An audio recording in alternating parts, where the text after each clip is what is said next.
Anak-anakku sekalian, alhamdulillah kita dapat berjumpa lagi dalam pertemuan kita hari ini. Untuk memulai pembelajaran hari ini, Ibu minta ketua kelas untuk memimpin doanya. Silahkan Reizan pimpin doanya.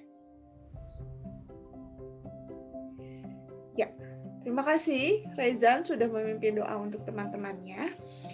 Oke, Ibu lihat hari ini masuk semua. Ibu harap kalian dalam keadaan yang sehat walafiat, walaupun kita masih dalam keadaan pandemi yang belum berakhir. Semoga kita tetap sehat sehingga kita semua dapat berkumpul lagi nanti pada saat kita kembali ke sekolah. Ibu mau main tebak-tebakan dulu. Semoga tebak-tebakan ini bisa kamu jawab dengan baik ya. Tebak di gambar ini siapakah yang paling bodoh? Who is the most stupid here?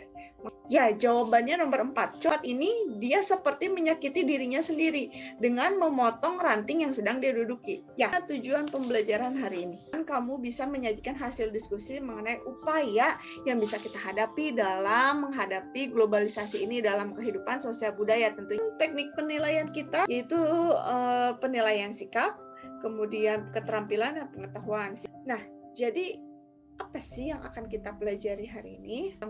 Upaya menghadapi globalisasi budaya, ekonomi, iptek, komunikasi, dan transportasi.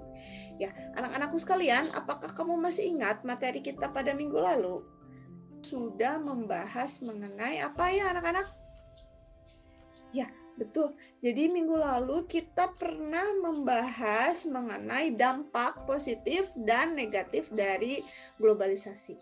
Coba kita lihat gambar di bawah ini. Ada gambar A dan ada gambar B. Gambar A ini di sini ada 4 orang yang sedang sibuk, tapi sibuknya sendiri-sendiri di sini. Jadi mereka bersama, tapi mereka sibuk sendiri karena hanya memedulikan gadgetnya itu.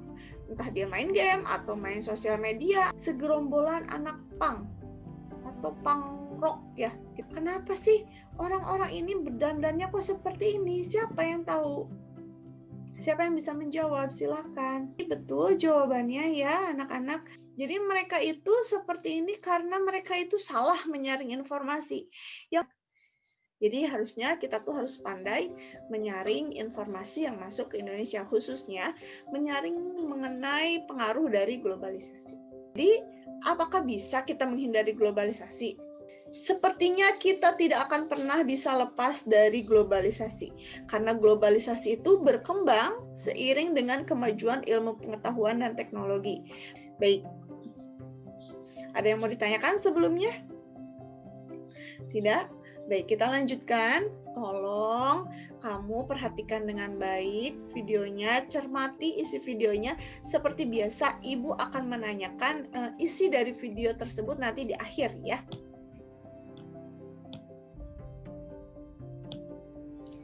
Ya, silahkan disaksikan.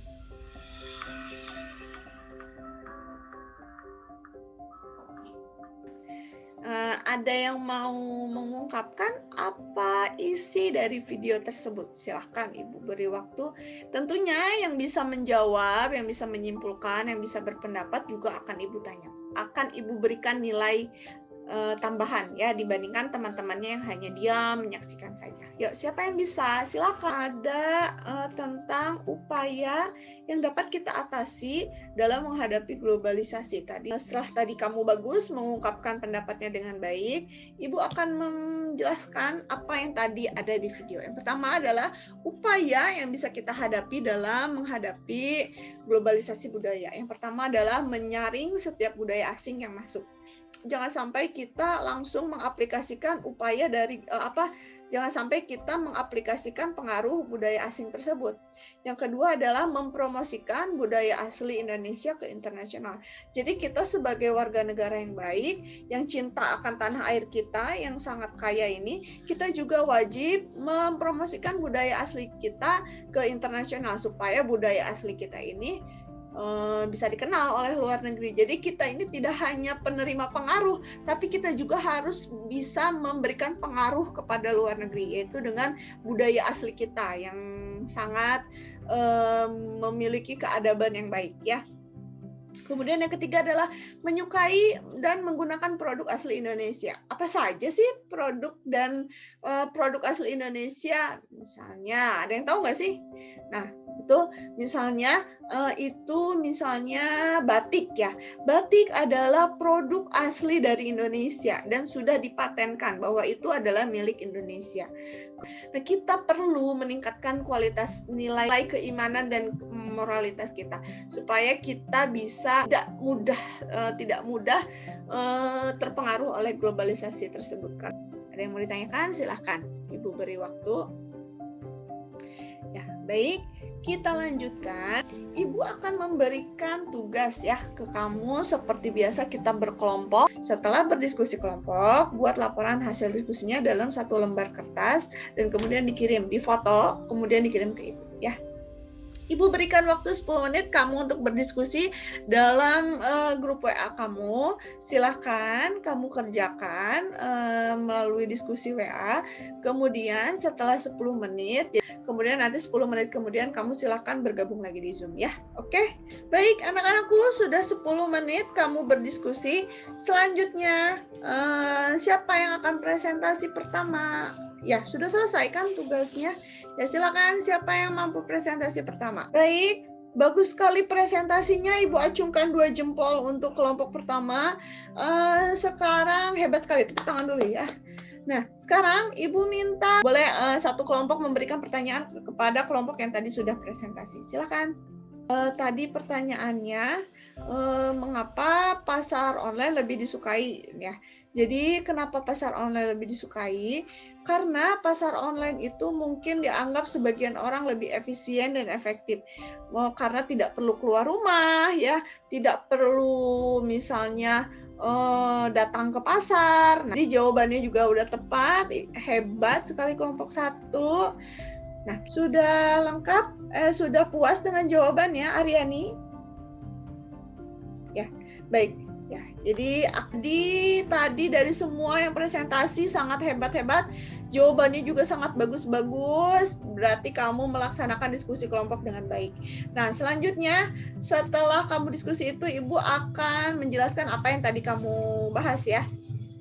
Jadi yang pertama adalah kelebihan dan kekurangan dari pasar tradisional dan aplikasi jual beli online. Kalau pasar tradisional kelebihannya apa sih? Barangnya bisa kita lihat langsung ya. Kemudian harganya dapat ditawar. Kemudian kita dapat bertemu langsung. Kemudian kelemahannya tidak mudah membandingkan harga. Kemudian yang kedua adalah kelemahan dan kelebihan dari aplikasi jual beli online seperti Shopee, Lazada, Tokopedia dan lain-lain. Kelebihannya adalah kamu bisa menghemat waktu dan tenaga. Lalu apa yang bisa kita lakukan untuk menghadapi permasalahan tersebut? Kemudian tidak konsumtif. Jadi jangan mentang-mentang punya aplikasi jual beli online kayak Shopee dan sebagainya itu kamu jadi konsumtif. Bentar-bentar scroll, belanja, transfer. Tahu-tahu kejebolan ya. Jangan sampai seperti itu. Silakan beli sesuai kebutuhan kamu, jangan beli sesuai keinginan kamu ya. Kemudian nanti di akhir Ibu akan memberikan link evaluasi, kamu silahkan kerjakan dengan baik.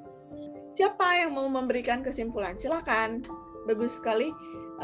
Jadi kesimpulannya kita harus pandai-pandai dalam menghadapi globalisasi. Nah, adakah kesulitan dalam pembelajaran kita hari ini? Jadi kita harus pandai ya nak, sebagai konsumen kita harus pandai dalam memilih barang. Jadi kita harus pandai menyaring setiap informasi dari luar negeri atau dari pengaruh globalisasi ya.